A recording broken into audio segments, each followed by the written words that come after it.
Mrs Dolly অনেকদিন পরে নিজের ভাতিজিকে দেখে খুশিতে জড়িয়ে ধরলেন।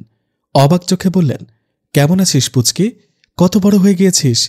রিঙ্কি অভিমানের খাদ নামিয়ে বলল, ভালো ছিলাম না এতক্ষণ, তবে তোমাকে দেখার পরে ভালো লাগছে। তুমি কেমন আছো ভাপ্পা? ভালো। আসতে কোনো অসুবিধা হয়নি তো তোর? না ভাপ্পা, তোমার ছেলে থাকতে কিসের কষ্ট? স্পেশাল মানুষের সাথে জার্নি করার আনন্দটাই অন্যরকম, মুখে বলল। সাদমান ভাইয়া আগলে রেখেছেন, বরং অনেক ভালো লেগেছে। রিঙ্কির থুতনি ধরে মিসেস ডলি বললেন, পুচকি মেয়েটা কত বড় হয়ে গেছে।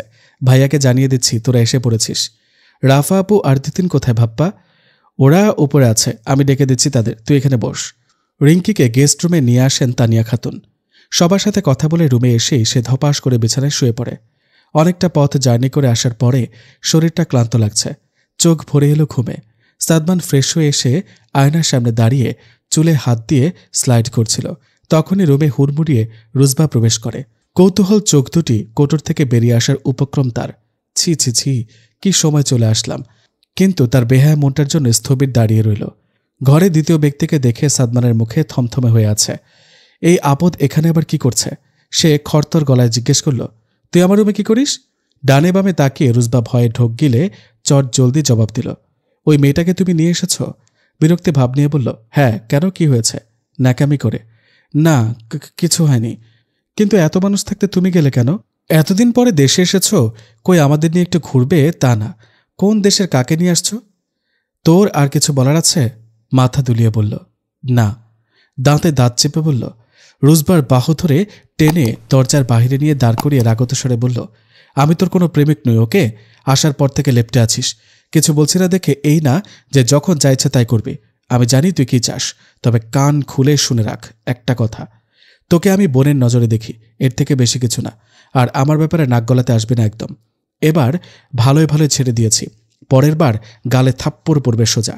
ঠাস করে মুখের ওপর দরজা লাগিয়ে দিল সে। রুজবা অপমানে মুখখানা চুপসে আছে, চোখে পানি চিকচিক করছে। দাঁতে দাঁত চেপে কান্না আটকানোর বৃথা চেষ্টা। তাকে এভাবে কাঁদতে দেখে রূপা দাঁত কেলিয়ে হাসছে। ঘটনা যা কিছু ঘটেছে নখদর্পণে দেখেছে সবটা। মনে মনে পৈশাচিক আনন্দ অনুভব করল সে। মুখ বাঁকা করে বলল, সবকিছুতে ভেস্তি একটা। কেমন দিল সখায়? জব্বর হইছে। আমি হইলে তো দাঁত ৩২টা এক চট দিয়া ফালাই দিতাম। যাজ্ঞা, একটু মজা নেওয়াই যায়। পা টিপে টিপে রুজবার পেছনে সে ফিসফিস করে বলল, দেখ কেলাইসি কইয়া দিমু। রুজবা চিৎকার দিয়ে বলল, কে? রূপা ৩২ কপাটির দাঁত বের করে ৫৬ ছাতার লাহাইন হাসতে লাগল। এতে যেন রুজবার অপমানে ঘি ঢেলে দিল। চোখ গরম করে তাকিয়ে ধূপধাপ পা ফেলে চলে গেল। যেই না চেহারা, নাম রাখছে পেয়ারা। রূপার কথাখানা রুজবা অব্দি না গেলেও সাদমান ঠিকই শুনল। দরজা খুলে বলল, এদিকে আয়। ভয় পেয়ে বলল, কি করছি ভাইয়া? রূপা কাঁপতে লাগলো। আমি কি একবারও বলেছি তুই কিছু করেছিস? তোকে বলেছি আমার সামনে আসতে। না আসলে কি হবে জানিস?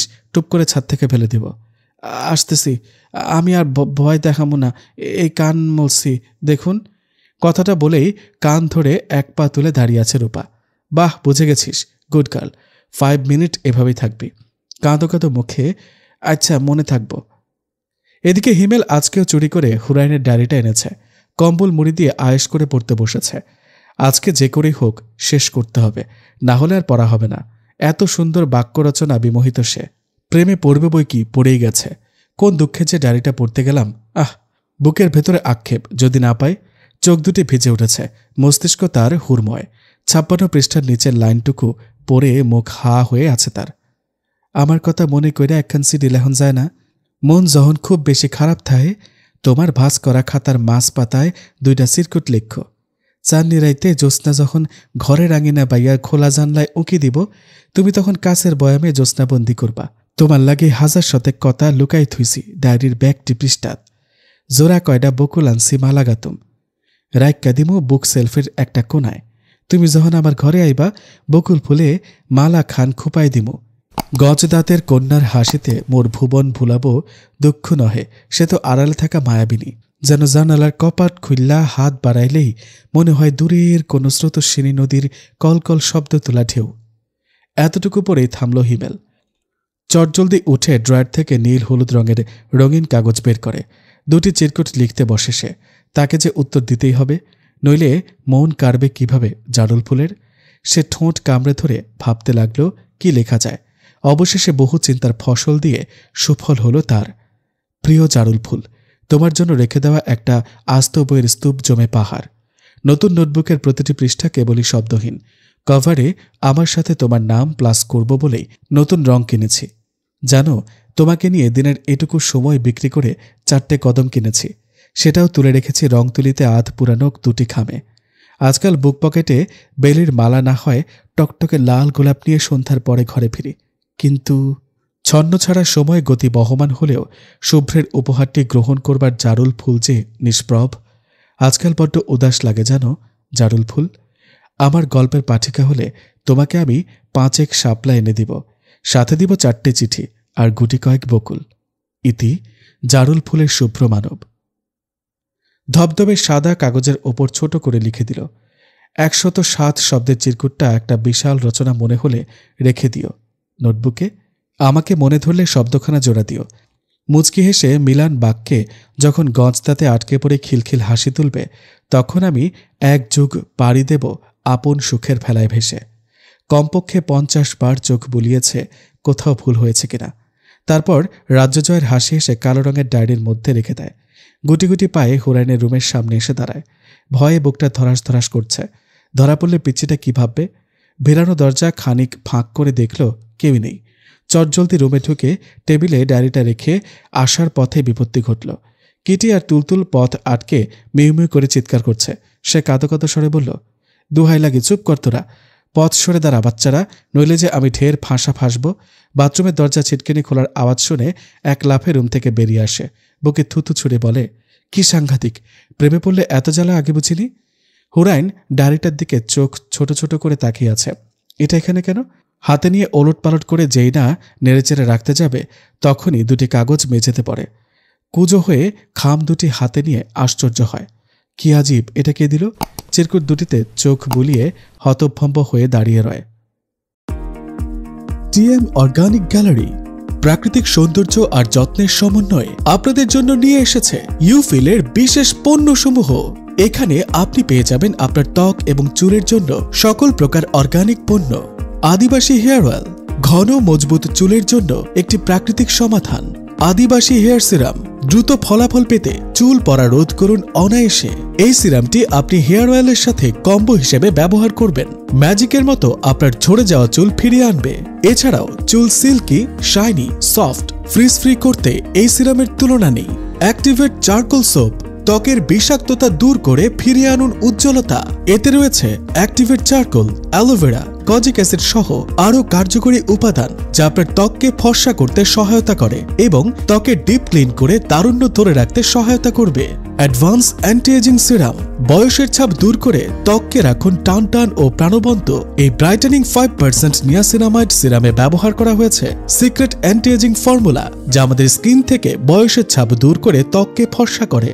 অ্যাডভান্স ব্রাইটেনিং সিরাম, ত্বকের অসমতা দূর করে মেলানিন কমিয়ে উজ্জ্বল করুন আপনার ত্বককে। এই সিরামে রয়েছে 10% নিয়াসিনামাইড এবং কজিক অ্যাসিড, যা 7 দিনে স্কিনকে ভেতর থেকে লক্ষণীয়ভাবে উজ্জ্বলতা দিবে। সানট্যান, কালো ভাব, কালো দাগ, আইনভেন, মেস্তা দূর করে জাদুকরী ফলাফলের মাধ্যমে আপনি 7 দিনেই পার্থক্য বুঝতে পারবেন। ব্রাইটেনিং ফেস ক্রিম, নিখুঁত আর্দ্রতা আর উজ্জ্বলতার জন্য প্রতিদিনের যত্ন। এতে রয়েছে kojic dipalmitate, jojoba oil, stearic acid, যা নিরাপদে আপনাকে উজ্জ্বল হতে সহায়তা করে। মাত্র 7 দিনেই দেখতে পাবেন লক্ষণীয় পরিবর্তন। ত্বকের যত্নে হালাল ও প্রাকৃতিক স্কিন কেয়ার নিয়ে থাকুন সতেজ ও উজ্জ্বল। ঈদে থাকুন আত্মবিশ্বাসী। আমাদের সকল পণ্য প্রাকৃতিক উপাদানে তৈরি এবং চর্ম পরীক্ষিত, বিএসটিআই এবং জিএমপি সার্টিফাইড। আপনার ত্বক ও চুলের ধরন অনুযায়ী পছন্দের পণ্য বেছে নিন। এখনই আমাদের পেজে নক করুন অথবা আমাদের স্ক্রিনে দেওয়া নাম্বারে যোগাযোগ করুন। আমরা সারা দেশে ক্যাশ অন ডেলিভারি দিয়ে থাকি। TM organic gallery, nature's touch, naturally yours. এতক্ষণ যে বিজ্ঞাপনটি দেখলেন সেটি আমার নিজের ভয়েসে করা এবং এই পেজটি হচ্ছে আমার ভাবির। তো আপনাদের মাঝে অনেকেই স্কিন কেয়ার করেন বা চুলের কেয়ার করেন, তাই না? তো যদি ভালো লাগে এই প্রোডাক্টগুলো আপনি নিতে পারেন এবং আপনাদের জন্য রয়েছে বিশেষ ছাড়। আপনারা যদি সেই পেজে নক করে আমার নাম বলেন তাহলে আপনারা 5% ডিসকাউন্ট পেয়ে যাবেন। তো আর দেরি না করে এখনই ইনবক্সে নক করুন। পেজের লিঙ্ক আমার এই ভিডিও ডেসক্রিপশন বক্সে দেওয়া আছে। চলুন আবার গল্পে ফিরে যাই। ঝরা পাতার দিনের একটা অংশে আমল শেষ করে হিজাবের নিচে ডায়েরিটা লুকিয়ে ঘর থেকে বের হয় হুরাইন। কলতলার দিকে অগ্রসর হয়ে গুটি গুটি পায়ে সতর্ক দৃষ্টি মিলে চারপাশ পরখ করে নেয় একবার। কেউ নেই, আলহামদুলিল্লাহ। ডায়েরিটা বের করে চিরকুট দুটি মেলে দিয়ে পড়তে থাকে। হাত পা কাঁপছে তার। চোয়াল শক্ত করে চোখ খিচে বন্ধ করে শ্বাস নেয় কয়েকবার। দেয়াশলাইটা গুজে রাখা সালোয়ারের বেল্ট থেকে বের করে আনে। কিছু শুকনো পাতা দিয়ে ডায়েরিটা তার উপর রাখে। এবার সতর্কভাবে দেয়াশলাই কাঠিটা চালাতে গিয়ে বিপত্তি বাঁধল কারো পায়ের শব্দে। মুচমুচে পাতার ওপর কারো হেঁটে আসার শব্দ তার কানে আসছে। হন্তদন্ত হয়ে ডায়েরিটা লুকাতে গিয়েও শেষ রক্ষা হলো না তার। তুই এখানে কি করছিস? সাদমানের দৃষ্টি হুরাইনের মুখপানে। কিছু না, এমনি হাঁটতে আসছি। আগের মতন স্থির তার দৃষ্টি। শুষ্ক ঠোঁট জিভ দিয়ে ভিজিয়ে বলল, তা এভাবে তোতলাচ্ছিস কেন? আমি কি তোকে বকেছি না মেরেছি? হাত অনবরত কাঁপছে হুরাইনের। তোর বাবা, এই বেটা আবার এখানেও! আল্লাহ, এবারের মতন রক্ষা করো। মনে মনে আয়াতুল কুরসি পড়ছে অনবরত। তাকে চুপচাপ থাকতে দেখে সাদমান কাছাকাছি এসে ধমক দিয়ে বলল, কিরে, কথা কানে যায়নি? কিছু জিজ্ঞেস করেছি? সাদমানকে এত কাছাকাছি দেখে তার রাগ তরতর করে বেড়ে যায়। হিতাহিত জ্ঞানশূন্য অবস্থায় চারটে কথা শুনিয়ে দেওয়ার উদ্দেশ্যে বাক্য ছুড়ে দেয়। আপনি সবসময় আমাকে ফলো করেন কেন? নন মাহারাম সঙ্গ আমার একদম পছন্দ নয়। আপনার জন্য কোথাও গিয়ে একটু শান্তি পাই না। আপনি তো বাকিদের সাথে এমন করেন না, শুধু আমার সাথেই। কথাটি বলার আগে সাদমান তাকে ধাক্কা মারে। আচমকা ধাক্কার তাল সামলাতে না পেরে পাশে থাকা পুকুরে পড়ে যায়। হাতে থাকা ডায়েরিটা ছিটকে পড়ে কলতলার থেকে একটু দূরে। সাঁতারে পটু, তাই নিজেকে সামলে উপরে উঠে আসে। ভিজে চুপচুপে জামা টানছে বারবার। কতটা পাষাণ আর বাজে লোক হলে এমন করতে পারে? তার চোখ ভিজে ছলছল। সাদমান ভাবলেশহীন ভাবে তাকিয়ে আছে, যেন কিছুই হয়নি। তার দিকে না তাকিয়ে ডায়েরিটা হাতে নিয়ে চোখ বোলায়। রাগে শরীর রিরি করে উঠল। চোখ দুটি অসম্ভব লাল হয়ে আছে। মুখের আদল পরিবর্তন হয়ে এলো তার। ভয়ানক সেই রূপ। সে তেজস্ক্রিয় কণ্ঠে বলল, লুফা হুজুর নিয়ে আবার তলে তলে প্রেম করে। আমরা দেখলেই দোষ। ছি ছি, নিজেকে কি ভাবিস বলতো? রানী ভিক্টোরিয়া নাকি এলিজাবেথ? তোর প্রতি আমার কোনো ইন্টারেস্ট নেই। আমেরিকা থেকে বড় হয়েছি, ভালো স্যালারির জব করছি। তোর মতন গেও ক্ষেতের পেছনে টাইম পাস করার জন্য? কি যোগ্যতা আছে তোর? সারাদিন তো চাচি নানি টাইপ থাকিস। আজকালকার ছেলেরাও সব চোখেও দেখে না রে। লাইন মারবে তো দূর। নেহাত ছোট বলে এর থেকে বেশি কিছু বলিনি। পরের বার আমাকে কেন? আমার কায়া মুরালেও তোর খবর আছে বলে দিলাম। এই শাহরিয়ার সাদমান কারো ধার ধারে না। ডায়েরিটা আর চিরকুট দুইটা নিয়ে যাচ্ছি শোধ তুলব বলে। বাড়ির ঝড় সামলাস। আর আমার আয়াও না, ও তোর থেকে যোগ্যতর স্মার্ট। আমাকে অপমানের ট্রেলার তো দেখলি। আর যদি কখনো এমন করিস, সেদিন যা করব কখনো কল্পনাও করতে পারবি না। Mind it. নির্বাক হলেন। চোখ দিয়ে অনবরত পানি ঝরছে। শীতের প্রকোপ আর হাড়হিম বাতাসে কেঁপে উঠছে। ঠোঁট দুটি অনবরত কাঁপছে। অপমান শরীরে বিষের ন্যায় বিধে আছে। গা ঘুলিয়ে আসলো তার। কোনো রকম পা টেনে ঘরে আসতে ড্রয়িং রুমে জটলা দেখে চকিত নয়নে তাকালো। সবাই কিরকম অদ্ভুত দৃষ্টিতে তাকিয়ে আছে। শাকিলা খানম এগিয়ে এসে ঠাস করে গালের মধ্যে দুটি থাপ্পড় দিলেন। থাপ্পড় দুটি পুরো বাড়ি কাঁপিয়ে দিয়েছে।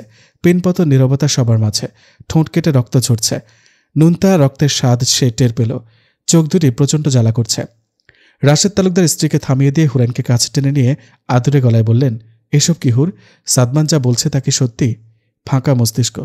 কি বলেছে সাদমান ভাইয়া? আমি তো কিছুই করিনি। সে আস্তে ধীরে মাথা উঠিয়ে পিতার দিকে তাকিয়ে বলল, কি করেছে আমি আব্বু? শাকিলা খানম চোখ রাঙিয়ে চিরকুট দুইটা উঁচু করে বলল, এসব কি?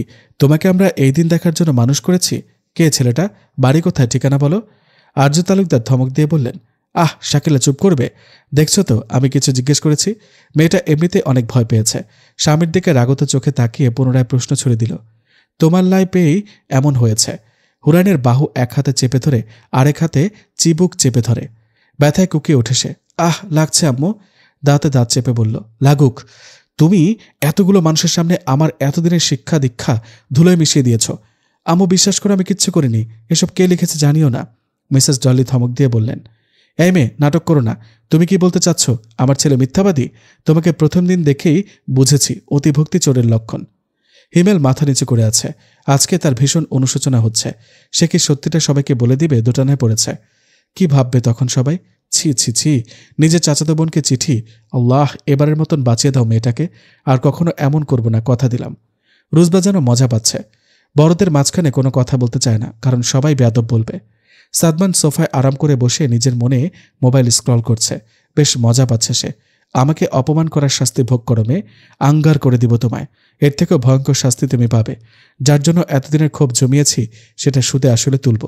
পৈশাচিক হাসি ঝুলিয়ে বলে, প্রেম করলে মানুষের হুঁশ থাকে না, বোরকার ভিতরে শয়তান 101টা। এমন তো কতজনকে দেখলাম, আমার ক্লাসমেটও এমনই ছিল। কিছুদিন পরে দেখলাম আসল রূপ। এরা বোরকা পরে টোপ ফেলানোর জন্য। মিসেস ডলি সাদমানের কথায় সায় দিয়ে বলে, এক গাছের ছাল কি আর আরেক গাছে লাগে কোনোদিন? রক্তের দোষ বলেও কিছু একটা আছে। কথাটা বলেই মুখ বাঁকিয়ে হনহন করে চলে যায়। আদিল সবাইকে ধমক দিয়ে থামিয়ে দিয়ে বলল, বাচ্চা মেয়েটার সাথে এমন রুড বিহেভ কেন করছো? মামু আর মামি নিজের মেয়ের প্রতি এতটুকু বিশ্বাসও নেই তোমাদের? সে যদি করেও থাকে এমন, তাহলে টিনেজ ছেলেমেয়েরা এমন ভুল করে। ভালো হয়েছে, সতর্ক হয়ে যাও এখন থেকে। সাইমা জাইমা বাড়িতে নেই, রাফা এসবের ধার ধারে না। তিতিন চুপ করে তাকিয়ে আছে শুধু। নুরি রূপা স্কুলে, ফাহিমও বাড়িতে নেই। রামিসা বেগম আর তানিয়া খাতুন সবাইকে রুমে চলে যেতে বলে হুরাইনকে তার রুমে দিয়ে আসে। শাকিলা খানম স্থবির হয়ে দাঁড়িয়ে আছে।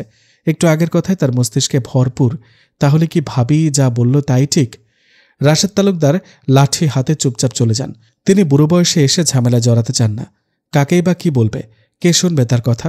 ঘরে এসে শাওয়ার ছেড়ে দেয় হুরাইন। মিনিট 15 পরে ওয়াশরুম থেকে বের হয়ে যায়, নামাজ বিছিয়ে 2 রাকাত সালাত পড়ে নেয়। তার যে একটু শান্তি দরকার। হেঁচকে তুলে কাঁদছে সে, কান্নার জন্য কিছু বলতেও পারছে না। বিকেলের শেষ ভাগে মন ভালো করার জন্য ছাদে উঠে আসে। ছাদের দরজা খুলে যেই সামনে এগোতে যাবে, ইন্নালিল্লাহ বলে ধপাস পায়ে দৌড়ে রুমে এসে দরজা বন্ধ করে জোরে জোরে শ্বাস নেয়। রিঙ্কি ভয় পেয়ে সাদমানকে ছেড়ে দেয়। কে এসেছিল বলো তো? কেউ দেখে ফেলেনি তো আমাদের? সাদমান চোখ ছোট ছোট করে ভাঁজ পড়া কপাল কুঁচকে দরজার দিকে তাকিয়ে আছে। নিচের ঠোঁট কামড়ে ধরে মনে মনে হাসল। রিঙ্কির হাতে হাত রেখে বলল, সমস্যা কি? আমরা তো একে অপরকে ভালোবাসি। আর যে দেখেছে সে বললেও কেউ বিলিভ করবে না। রিল্যাক্স। রিঙ্কি হাসি মুখে সাদমানের কাঁধে মাথা রেখে গল্প করছে। অন্যদিকে মানুষ কতটা জঘন্য হলে অপবাদ দিতে পারে, অথচ নিজের বেলায় কতটা নিচু মনের মানুষ উনি। বিয়ের আগে যে পুরুষ অন্য নারীর সাথে উঠা বসা করে, হাতে হাত রেখে জড়িয়ে ধরে, এমন কাপুরুষ কোনো বোনের জীবনে না আসুক। তার ভাবনার মাঝেই দরজায় টোকা পড়ে। সে দরজা খুলতে সাদমানকে দেখে ঘৃণায় চোখ ফিরিয়ে নেয়। কিছু না বলে চুপচাপ বেলকনিতে চলে আসে। সাদমান ক্রুড়ো হাসি হাসে। তুই যা দেখেছিস কাউকে বলবি না। হুরাইন নির্বিকারভাবে আগের মতনই বাহিরের দিকে তাকিয়ে আছে, যেন কিছুই সে শুনতে পায়নি। ইগনোর দেখে সাদমান খানিক ধমকের সুরে বলে ওঠে, মুখে কি কুলুপ পেতেছিস? কি বলেছি কানে ঢুকেনি? চোখে কাঠিন্য ভাব এনে, আমার রুচি এতটাও খারাপ না যাকে তাকে নিয়ে খবর বলে বেড়াবো। আমার সময়ের দাম আছে। কে কি করলো সেটা আমার দেখার মতো সময় নেই। যেটা করেছেন সেটা ভাবলেই তো গা গুলিয়ে আসছে। ঘৃণা করি আপনাকে, সরে দাঁড়ান, আমি বাইরে যাব। সাদমান হজম করতে পারেনি কথাগুলো। কিছু বলতে যাবে তার আগেই হুরাইন লাপাত্তা।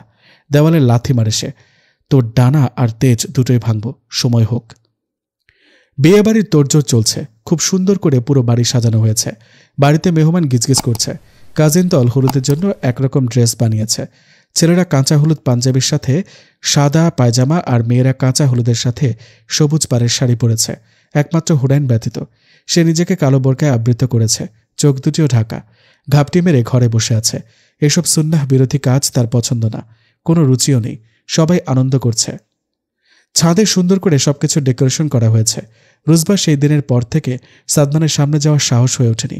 রিঙ্কি হলুদ লেহেঙ্গা পরেছে, সে শাড়ি পরতে নারাজ। ভারী মেকআপের আদলে মুখের আসল চামড়াটা ঢাকা পড়েছে। সেলফি তুলেছে ক্ষণে ক্ষণে। রূপা আর নুরি তিহানার রাফার সাথে বসে গল্প করছে। ছেলেরা কাজে ব্যস্ত, কারণ ছেলের বাড়ির লোকজন প্রায় কাছাকাছি এসে পড়েছে। সাদমান পাঞ্জাবির হাতা গুটিয়ে এদিক ওদিক তাকাচ্ছে। কাউকে খোঁজার ব্যর্থ চেষ্টা না পেয়ে সে ধীর পায়ে উপরতলায় আসে। শুকনো ঠোঁট ভিজিয়ে হাতের উল্টো পিঠ দিয়ে দরজায় করাঘাত করে।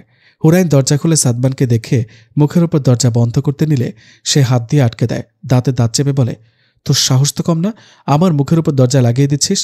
আমি আপনার সাথে কোনো কথা বলতে চাচ্ছি না, চলে যান। তার কাট কাট জবাব। ও হ্যালো, তোকে আমি দেখতে আসিনি, কাজে এসেছি। এই ভূতের মতন সংসাজা পেতনিকে শাহরিয়ার সাদমান তোয়াক্কাও করে না। একটু ভাব নিয়ে বলল কথাটা। তা কাজে এসেছেন ভালো কথা, এখানে কি? তোকে বলবো কেন? সামনে থেকে। চোখ ছোট ছোট করে বলল, সরব কেন? আমার রুমে আপনার কি কাজ? সাদমান এক পা করে সামনে এগোতে নিলে হুরাইন পিছিয়ে যায় ভয়ে। ঢোক গিলে দাঁতে দাঁত চেপে বলে, কি অসভ্যতামি করছেন, আমি চিৎকার করব। ড্যামকে আর ভাব নিয়ে সাদমান বলল, তাই? তাহলে তোরই মানসম্মান খোয়া যাবে। আপনি কিন্তু লিমিট ক্রস করছেন সাদমান ভাই। লিমিট ক্রসের কি দেখলি? এখনও তো শুরুই করিনি। ভয়ে চোখ বারবার ওঠানামা করছে তার। বিড়বিড় করে দোয়া ইউনুস পড়ছে। সাদমান হাসল খানিক। বোকা ফুল একটা। আরেকটু ভয় দেখানোর জন্য বলল, অ্যান্সার দে, লিমিট ক্রস দেখতে চাস? আপনার গার্লফ্রেন্ডকে গিয়ে দেখান, এখানে অসভ্যতামি করতে আসবেন না। ইডিয়ট, অসভ্যতামির কি দেখলি? আমি তোকে কিছু করেছি? বাট তুই বারবার আমার গার্লফ্রেন্ডকে টানছিস কেন এলম? জেলাস ফিল করিস তুই? অবাক হয়ে বলল, জেলাস আমি হতে যাব কেন? আর আপনি রুডির দোহান থুবাইন ভাই, দয়া করে ডিস্টার্ব করবেন না। সাদমান মজা পেল খুব। সে মনে হচ্ছে কোনো জোকস শুনছে। টোন কেটে বলল, কোন অ্যাঙ্গেল থেকে আমাকে মনে হলো তোকে ডিস্টার্ব করছি? আমতা আমতা করে আঙুল উঁচিয়ে বলল, দেখুন আপনি কিন্তু বাড়াবাড়ি করছেন এবার। দেখছি তো, একটা পেতনি হ্যান্ডসাম ছেলেকে একা পেয়ে পায়ে পা দিয়ে ঝগড়া করছে। এই লোকের সাথে কথা বলাই বৃথা, তার চেয়ে বরং চুপ থাকি, সেটাই শ্রেয়। বান্ধবীদের চাচাতো জ্যাঠাতো ভাইরা বিয়ে করে বাচ্চা কাচ্চাদের বাপ হয়ে গেছে, আর আমার কপাল চাপড়াতে ইচ্ছে করছে। বেটা, তোর বিয়ের বয়স, বিয়ে করে সংসার কর, তা না ছোট বাচ্চা মেয়েটারে নাকানি চোবানি খাওয়াচ্ছিস। তোর কোন বাড়া ভাতে ছাই দিয়েছি রে? কথাগুলো গলা অবধি আসলে মুখে আসেনি। অনেক বকেছিস মনে মনে। বিছানায় শপিং ব্যাগটা রেখে গেলাম। কিটি আর তুলতুল পাখিকে সাজিয়ে নিয়ে ছাদে আসবি, না হলে আমি আবার আসলে কিন্তু তোর কি হাল হবে জানিসই। এ যে এক প্রকার হুমকি দিয়ে গেল ঠান্ডা মাথায়। হুরেন চুপচাপ মাথা নাড়ায়। সাদমান হাতের ঘড়ির দিকে তাকিয়ে পিছু ফিরে বলল, 10 মিনিট সময় দিলাম। এদিকে রিঙ্কি সাদমানকে সে কখন থেকে খুঁজে চলেছে। তাকে না পেয়ে বিরক্ত হয়ে ড্রয়িং রুমে বসে ফেসবুক স্ক্রল করছে। রোজবার গা জ্বলছে রিঙ্কিকে দেখে। সে সাইমাকে বলল, আপু আমাকে কেমন লাগছে? সুন্দর লাগছে। এখন সামনে থেকে সর, ডিস্টার্ব করিস না। ভেঙচি কেটে ছাদে চলে আসে সে। রাফার পাশে গিয়ে বলল, আমাকে কেমন লাগছে রাফা আপু? রাফা মুচকে এসে বলল, সুন্দর, তোকে তো চেনাই যাচ্ছে না। তোমাকেও সুন্দর লাগছে, দুলাস তো জ্ঞান হারাবে দেখে। রোজবার কথায় রাফা ফিক করে হেসে দিল। ডং দেখকা আর বাসি না, রূপা ঠেস দিয়ে বলল, আজকা তো রুজ বাফুরে দেখকা সারারা পাগল হয়ে যাইব কা। হাসান রে নুরি, তিহানা? 32 কপাটির দাঁত বের করে তিহানা আর নুরির সমস্বরে বলে, আবার জিগায়। রুজবা ভাব নিয়ে বলল, বুঝতে হবে, তবে একজন পটলেই হবে। মনে মনে আওড়াল। বিনিময়ে সবাই ঠোঁট টিপে হাসে। সাদমানকে সিঁড়ি বেয়ে উপর থেকে নামতে দেখে রিঙ্কি তার কাছে ছুটে যায়। রিঙ্কিকে দেখে সাদমান দাঁড়িয়ে পড়ে। তুমি কোথায় ছিলে এতক্ষণ সাধু বেবি? হুরাইন পেছন থেকে বলল, কি ব্যাপার রিঙ্কি আপু, তুমি কাকে বেবি ডাকছ? আমি যতদূর জানি তোমাদের বিয়ে হয়নি, আর এদিকে তোমার বেবির নাম সাধুও রেখে ফেলেছ। বাহ! রিঙ্কি আর সাদমান দুজনেই ভরকে যায়। খুক খুক কাশি উঠে যায় তার। কি ডেঞ্জারাস মেয়েরে বাবা। রিঙ্কি জোরপূর্বক হাসি ঝুলিয়ে বলল, তুমি ভুল শুনেছ হুরাইন, আমি বেবি না, ভাবি বলেছি। মনে মনে হাসল হুরাইন, আরেকটু খাটানো দরকার। সে চিন্তিত মুখে বলল, তাহলে তো আমার ডাক্তার দেখানো উচিত। এখন কানে শুনলাম সাধু বেবি, সকালে চোখে যা দেখলাম, নাউজুবিল্লাহ, কানের সাথে চোখের ডাক্তারও দেখানো উচিত। চল কিটি আর তুলতুল, আমার যে কি হবে। আফসোস করতে করতে চলে গেল। রিঙ্কি রাগে ফোঁসফোঁস করছে, দেখেছ বেবি, পিচ্চি মেয়েটা কিভাবে অপমান করে গেল আমাদের। তুমি কিচ্ছু করবে না, নাকি আমি প্রতিবাদ করব? ভ্রুদয় কিঞ্চিত ভাঁজ করে রুক্ষ কণ্ঠে বলল, আমাকে আর কখনো বাবু বলে ডাকবি না। আমি কি তোর বাবু হই?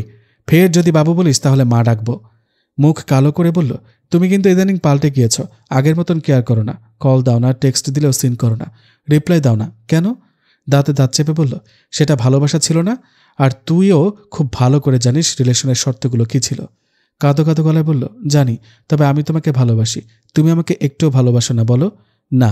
তোর এসব ফ্যাঁচ ফ্যাঁচ করে কান্না, ন্যাকা কান্না বন্ধ কর। বুঝেছি তুমি এখন নতুন কাউকে পেয়েছ, তবে আমিও দেখে নিব তোমাদের। তুমি শুধুই আমার। সবার সামনে কোনো প্রকার সিন ক্রিয়েট করতে বাধ্য করিস না, তুই খুব ভালো করে জানিস। আর তোর সস্তা নাটক আমাকে দেখাতে আসিস না, সর সামনে থেকে। রিঙ্কিকে ধাক্কা দিয়ে সরিয়ে সাদমান বাহির বাড়িতে চলে আসে। হিমেল লুকিয়ে লুকিয়ে হুরাইনকে দেখছে। এই মেয়েটা আজকের দিনেও এই পোশাকে বের হয়েছে, এমন একটা মেয়েকে আমি চাই। নিজের দিকে তাকিয়ে আবার তার দিকে তাকায়। তাকে উঁকি ঝুঁকে মারতে দেখে সাদমান গভীর দৃষ্টি নিক্ষেপ করে। বুঝতে চেষ্টা করছে তার মতিগতি। বরপক্ষের লোক এসে পড়েছে হলুদ দিতে, তাই সে তড়িঘড়ি করে তাদের নিয়ে ছাদে চলে আসে। আপাতত সে চিন্তা মাথা থেকে এক প্রকার বাদ। হুরাইন আসতে না চাইলেও তাকে এক প্রকার জোর করেই আনা হয়েছে। তাকে দেখে সবাই ভূত দেখার মতন তাকিয়ে আছে, একে অপরের সাথে তাকিয়ে কানা ঘোষা করছে। সে চুপচাপ অসহায়ের মতন দাঁড়িয়ে আছে। কিছু মহিলারাও যোগ দিয়েছেন তাতে। ভীষণ অস্বস্তি হচ্ছে তার। কিটি আর তুলতুল পাখি লেজ নাড়িয়ে হাঁটছে। তিতিন দৌড়ে এসে হুরাইনের হাত ধরে স্টেজের সামনে নিয়ে আসে। সাদমান মেহমানদের সাথে আড্ডা দিতে ব্যস্ত। কথা বলার এক পর্যায়ে তার চোখ আটকে যায় আপাদমস্ত কালো আব্রয়ে ঢাকা রমণীর দিকে। বুকের ভেতর ধক করে ওঠে। দ্রিম দ্রিম শব্দে ওঠানামা করছে শ্বাস। সাদা পেজা তুলার মতন বিড়াল ছানা দুটির শরীরে কাঁচা হলুদ রঙের জামায় দারুণ লাগছে। হুরাইনের কোলে লেপ্টে আছে ছানা দুটি। তার ধ্যান ভাঙে তিতিনের কথায়। সে ছোট চাচুর মেয়ে। হুরাইন জান্নাত ইলম, যার কথা তোমাকে বলেছিলাম মিহু। মিহু মেয়েটা হাত বাড়িয়ে দিলে হুরাইন সুমিষ্ট কণ্ঠে সালাম দেয়। আসসালামু আলাইকুম, কেমন আছেন? মুচকি হেসে মেয়েটি বলল, ভালো, তুমি? আলহামদুলিল্লাহ। সবাই কত সুন্দর করে সেজেছে, তুমি এমন পোশাক কেন পরলে? মেয়েটির প্রশ্নে হুরাইন খানিক হাসল। সাদমান কান খাড়া করে শোনার চেষ্টা করছে। সেও জানতে চায় কেন এমন পোশাক পরে সে। হুরাইন বলতে শুরু করল, তোমরা স্বগৃহে অবস্থান করো, প্রাচীন জাহিলি যুগের নারীদের মতো নিজেদের প্রদর্শন করো না। সূরা আল আহজাব আয়াত 33। জাহিলি যুগের নারীরা নগ্ন, অর্ধনগ্ন হয়ে নিজেদের প্রদর্শন করত, যাকে বর্বরতা ও অসভ্যতা বলা হয়েছে। আমাদের নারীদের এই নির্লজ্জতা, অশ্লীলতা ও বেহায়াপনার পথ অবলম্বন করতে আল্লাহ তাআলা এই আয়াতে কঠোরভাবে নিষেধ করেছেন। আল্লাহ তাআলা অন্যত্র বলেন, হে নবী, তুমি তোমার স্ত্রীদেরকে, কন্যাদেরকে ও মুমিনদের নারীদেরকে বলো তারা যেন তাদের জিলবাবের কিছু অংশ নিজেদের ওপর ঝুলিয়ে দেয়। তাদেরকে চেনার ব্যাপারে এটাই সবচেয়ে কাছাকাছি পন্থা হবে, ফলে তাদেরকে কষ্ট দেয়া হবে না। সূরা আল আহজাব আয়াত ৪৯। এই আয়াতে স্বাধীন নারীদের বিশেষভাবে পর্দার আদেশ দেওয়া হয়েছে। তারা যেন মাথার উপর দিক থেকে চাদর ঝুলিয়ে মুখ ঢেকে রাখে, যাতে সাধারণ দাসীর থেকে তাদের স্বতন্ত্র ফুটে ওঠে এবং দুষ্টদের কবল থেকে নিরাপদ থাকে। আল্লাহ তাআলা অন্যত্র বলেন, আর মুমিন নারীদেরকে বলো যেন তারা তাদের দৃষ্টিকে সংযত রাখে এবং তাদের লজ্জাস্থানের হেফাজত করে, আর যা সাধারণত প্রকাশ পায় তাছাড়া তাদের সৌন্দর্য প্রকাশ করবে না। তারা যেন তাদের ওড়না দিয়ে বক্ষদেশকে আবৃত করে রাখে, আর তারা যেন তাদের স্বামী, পিতা, শ্বশুর, নিজেদের ছেলে, স্বামীর ছেলে, ভাই, ভাইয়ের ছেলে, বোনের ছেলে, আপন নারীগণ, তাদের ডান হাত যার মালিক হয়েছে, অধীনস্থ যৌন কামনা মুক্ত পুরুষ অথবা নারীদের গোপন অঙ্গ সম্পর্কে অজ্ঞ বালক ছাড়া কারো কাছে নিজেদের সৌন্দর্য প্রকাশ না করে, আর তারা যেন নিজেদের গোপন সৌন্দর্য প্রকাশ করার জন্য সজোরে পদচারণা না করে। হে মুমিনগণ, তোমরা সকলেই আল্লাহর নিকট তওবা করো, যাতে তোমরা সফলকাম হতে পারো। মিহুর চোখে পানি চিকচিক করছে। সে হুরাইনের হাত ধরে বলল, তুমি এত সুন্দর করে কথা কোথা থেকে শিখলে? আমিও তোমার মতন হতে চাই। আমাকে শোনাবে তোমার ফিরে আসার গল্প? জানো, আমার না একটা স্কুল ফ্রেন্ড আছে, সেও ঠিক তোমার মতন। তোমার ফেসবুক আইডিটা দাও, পরে কন্ট্যাক্ট করব। তিতিন চুপ হয়ে দাঁড়িয়ে আছে। তার অনুশোচনা কেন তার আব্বু আম্মু ধর্মীয় শিক্ষা দিল না। সাদমান বুকে হাত গুজে একধানে তাকিয়ে আছে। তার খুব ইচ্ছে করছে এই মেয়েটাকে এক নজর দেখার। গলা শুকিয়ে কাঠ হয়ে আসছে। যে করে হোক শ্যামল কন্যাকে হারাতে দেওয়া যাবে না। পায়ের কাছে নরম কিছু পেয়ে নিচে তাকিয়ে মুচকি হাসে। তুলতুল পাখি আর কিটি লেপ্টে আছে পায়ের সাথে। হাঁটু গেড়ে বসে তাদের মাথায় হাত বোলাতে থাকে। আচ্ছা তুলতুল পাখি আর কিটি শোনা, পাপ্পাকে তোদের পছন্দ হয়েছে বুঝেছি।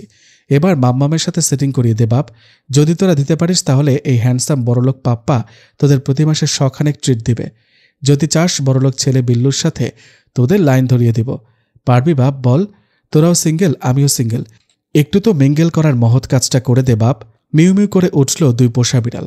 ওকে ডান, তোরা আমার কাজটা করে দে, আমিও তোদের জন্য ছেলে বিড়াল নিয়ে আসছি। এদিকে গানের তালে তালে মাদল দুলছে সবাই। হুরাইন চুপচাপ ছাদের এক কর্নারে দাঁড়িয়ে আকাশ দেখছে। কত অদ্ভুত মানুষজন! এত বেলল্লাপানা, বেহায়াপনাকে আধুনিকতার নামে স্মার্টনেস বলে।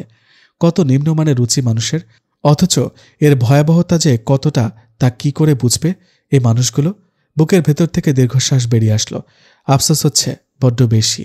ইয়া রব, আমাকে একটি দিনী পরিবার দিলে কি হতো? আমার যে খুব কষ্ট হচ্ছে, ইগনোর করেও পারছি না। মাথার পেছনের রগ দুটো ব্যথায় ফুলে শটান হয়ে আছে। বুকের ভেতর অসহ্য যন্ত্রণা করছে। কেন এমন লাগছে তা বোধগম্য না। কারো ফিসফিস কথা বলার শব্দ কানে আসছে।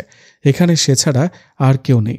তাহলে পা টিপে টিপে চিলেকোঠার ঘরটার কাছে এসে দাঁড়ায় সে। ফাহিম হলুদ হাতে জাইমার গাল স্পর্শ করতে গেলে হুরাইন বলে ওঠে, ফাহিম ভাই আপনি? আচমকা কারো ডাকে ফাহিম ভরকে যায়। আমতা আমতা করে বলে, ও হুরাইন, তুই? কপাল কুচকে বলল, জি আমি। আপনি আপুকে এভাবে জড়িয়ে ধরেছিলেন কেন?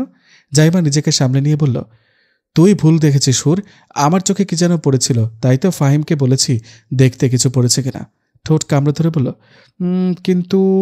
তার কথার পিঠে ফাহিম বলে উঠল, সেটাই তো, তুই যা মিন করেছিস আসলে তা না। তাচ্ছিলের হাসি হাসল হুরাইন। আমার চোখ তো মিথ্যা কিছু দেখেনি। মিথ্যা কেন বলল তারা?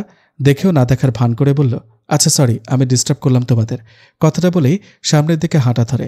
জাইমা তাকে থামিয়ে দিয়ে বলল, এই হুর দাঁড়া। ঘাড় ঘুরিয়ে বলল, কিছু বলবে আপু? হাত ধরে বলল, চল আমরা স্টেজের কাছে যাই। এখন দুই পক্ষ হাড্ডাহাড্ডি লড়াই হবে। উদ্দেশ্য তার যে করেই হোক হুরকে বুঝতে দেওয়া যাবে না। বুঝলাম না, কিসের লড়াই? আরে বুদ্ধু, নাচ গান হবে, তারা দিয়ে বলল, চল চল। না আপু, তুমি যাও, আমি এমন বেহায়াপনার দিকে যেতে পারবো না। কেন যেতে পারবে না? শাকিলা খানমের কথায় হুরাইন সামনে তাকায়, চিবুক নত করে বলল, আমার সাথে ওসব যায় না আম্মু, তুমি তো জানোই। আমি কিচ্ছু জানতে চাই না। বাড়ি ভর্তি আত্মীয় স্বজন, সবাই তোমাকে নিয়ে কানাঘুষা করছে, লজ্জায় আমার মাথা কাটা যাচ্ছে। এখন তুমি এখানে যাবে, ব্যাস, সবার সাথে পরিচিত হবে, চলো আমার সাথে। কথাটা বলেই হুরাইনের হাত ধরে নিয়ে যায় সে। মায়ের এমন ব্যবহার হুরাইন হজম করতে পারে না। সবসময় আম্মু আমার সাথে এমন করে, আজকেও বুঝল না। হে রহমান, আপনি আমার আম্মুকে একটু সিরাতুল মুস্তাকিম দান করুন, একটু হৃদায়তের নূর ঢেলে দিন। চোখের নোনা জল গাল বেয়ে গড়িয়ে পড়ছে। এই যে আপা, আমার ছোট মেয়ে হুরাইন জান্নাত ইলম। শাকিলা খানম নতুন আত্মীয়দের সাথে তার পরিচয় করিয়ে দিচ্ছেন। একজন মহিলা বলে উঠল, তা আপনার মেয়ের থেকে তো আপনাকেই বেশি সুন্দর লাগছে। কি বলিস রিক্তর মা? সেটাই তো দেখছি, তুমি এই বয়সে এসব কেন পড়ে আছো?